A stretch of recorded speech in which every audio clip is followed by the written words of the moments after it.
হাওড়া বেতুর মোড় ORYX Indian association of physiotherapy Howrah জেলার ব্রাঞ্চের পক্ষ থেকে উদযাপনের জন্য স্বাস্থ্য বার্ধক্য বিশ্ব ফিজিওথেরাপি দিবস হিসেবে পালিত হয়।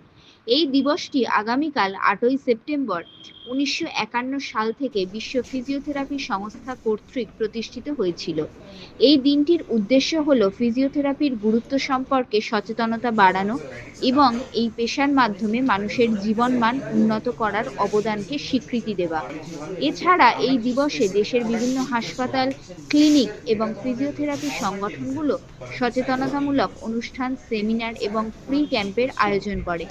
ইতিহাসের প্রেক্ষাপট যা ফিজিওথেরাপি পেশার বৈশ্বিক প্রতিনিধিত্ব করে।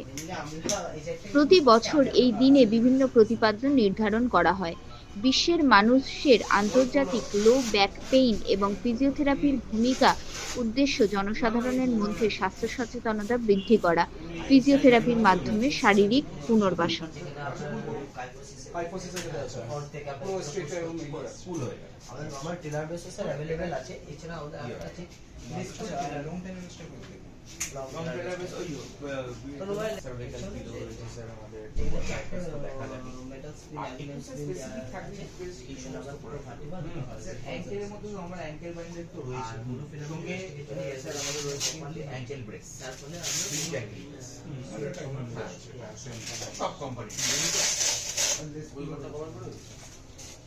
তো 8 সেপ্টেম্বর আমরা ওয়ার্ল্ড ফিজিওথেরাপি ডে পালন করি সারা বিশ্বেই।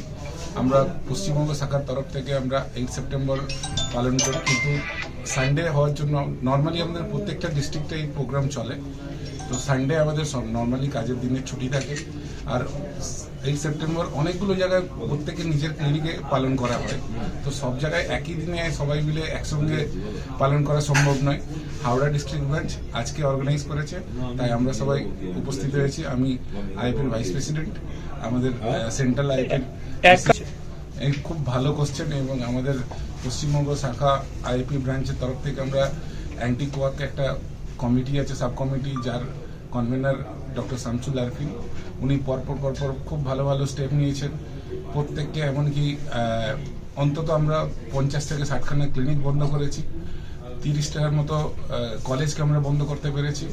ধীরে ধীরে মানুষের মধ্যে সচেতনতা বাড়ছে। আমরা সবাই পেশেন্টকে বলি যে আপনারা আগে জিজ্ঞেস করুন যে ফিজিওথেরাপিস্ট আপনাদের বাড়িতে আসছে তার কোয়ালিফিকেশন কি, কোন কলেজ থেকে পড়াশোনা করেছে, আদৌ কি সেটা পশ্চিমবঙ্গ মেডিকেল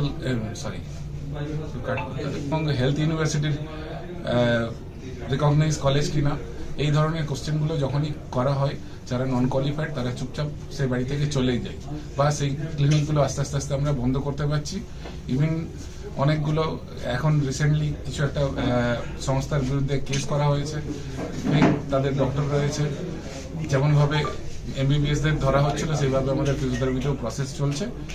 খুব ভালো কোশ্চেন। এটার জন্য আমরা লাস্ট 10 বছরে ফিজিওথেরাপি আগের থেকে অনেক আস্তে আস্তে উন্নতি করেছে।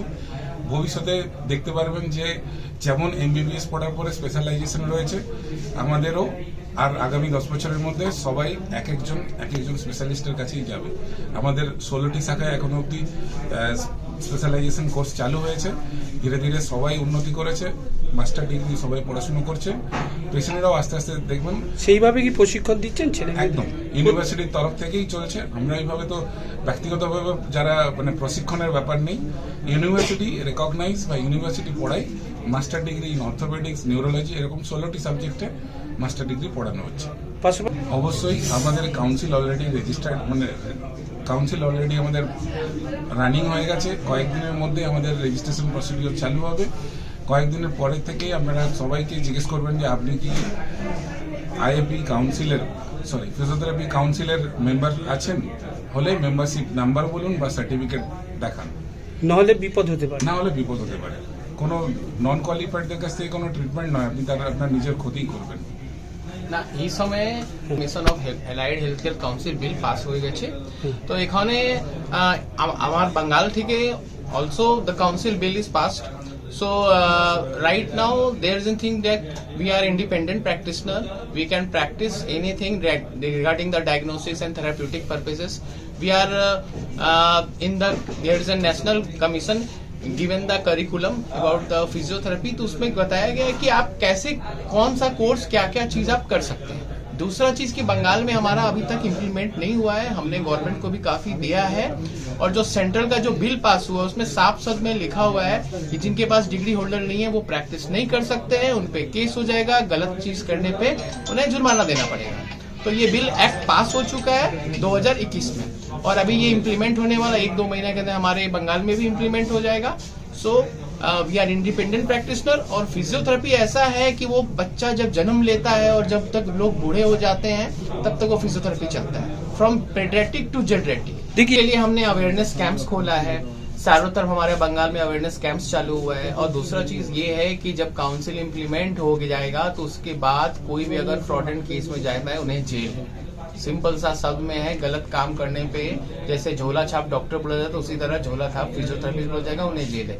और हम अवेयरनेस बढ़ा रहे हैं आपके थ्रू, मीडिया के थ्रू, और तरह कैंप कर करके कि फिजियोथेरेपी क्या है, क्योंकि अभी भी बहुत जागरूकता की जरूरत है। और जैसे कि इस बार का वर्ल्ड फिजियोथेरेपी का थीम है जेरियाट्रिक, तो जेरियाट्रिक पॉपुलेशन ऐसा है कि वो हेल्दी जेरियाट्रिक कैसे रहे, कैसे एक पुराना चाहिए। हमने कभी काफी स्वास्थ्य भवन में जाके लेटर्स दिया है, हमने आवेदन दिया, हेल्थ डायरेक्टर से मिला है, पूरा बताया गया, सबको अवेयरनेस किया है, बट टाइम लगेगा। बट अभी जब काउंसिल जब तक इम्प्लीमेंट नहीं होता है तो बंगाल में तो थोड़ा अवेयरनेस की तो डेफिनेटली जरूरी है। आप कंपेयर करें, आप गुजरात से, बॉम्बे से, दिल्ली से, तो हम लोग काफी पिछड़े हैं, लेकिन हम लोग धीरे धीरे तैयारी कर रहे हैं, और धीरे धीरे नया एक्ट्स आ गया है, तो वो रूल्स एंड कानून होते हुए फिर ये चीज खत्म हो जाएगी। देखिए, फुटपाथ पे बेच रहा है तो हमारा एंटी क्वैक का टीम है, जो नंबर पे जो करते हैं उनको बेच के, देखिए फुटपाथ पे बेचना वो तो डॉक्टर का भी लिखते हैं कि बीडीएस है, वो दांत वाले हैं, आप आओ। आप गांव में जाओगे तो गांव में उतने अवेयरनेस नहीं, आपको उसको डॉक्टर्स भी नहीं मिलेंगे।